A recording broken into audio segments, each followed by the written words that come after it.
what is Yeah. vessel tracking, and like why should it matter for those concerned about effective global ocean governance? Yeah, so vessel tracking is the ability to detect, identify, and monitor a ship's location Yeah. and map the full details of the ship's journey. So from the port that they leave from through to their final destination. And we can track our cars like this, our aeroplanes, even our merchant vessels in the same ocean. But really surprisingly, there's no global requirement for all fishing vessels that leave their own national waters to be tracked. And we can't fix what we can't see. So without a full data informed picture, the true scale of the human activity at sea and all of the impacts that add up, we can't manage them effectively, and we can't take informed or preemptive actions to address their issues. So, if you're concerned about the sustainability of your haddock here in the UK, or human rights conditions of the supply chain where your pet food comes from, or degradation of the Great Barrier Reef, you should care really that there's no global binding tracking requirement, because these things all add up and they all equal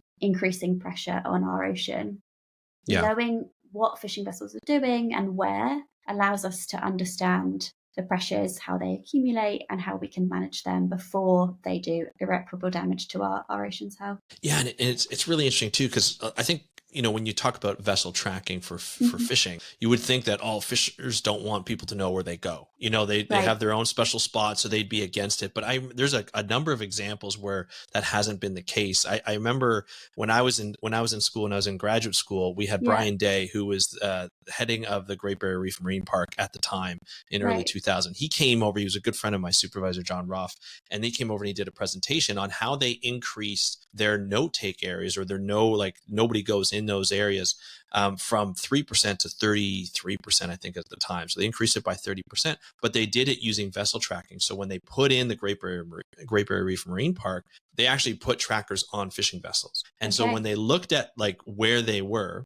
and they looked at what areas, like the reserves, where the no take, no research, no nothing reserves went in, and they wanted to increase it, they actually noticed that the fishers weren't even going in, and they weren't even going into that area because they had that tracking vessel. So when they presented to the fishing community, they're like, at first, before they laid the track down, I remember him telling the story. They're like, oh yeah, this is where we want to increase. And they're like, whoa, like, why are we increasing there? And they're like, oh yeah, by the way, here's the layer of where you guys have been. You're not even in that area. Going. Yeah. And they're all just like, well, okay, no problem. Like, it's perfect. So people, a lot of there are times and situations where it actually helps conservation. Now, that's not always going to be the time. There's there's conflict management. That's why you bring in that fishing community early on in the process. But there are times when it can be really helpful.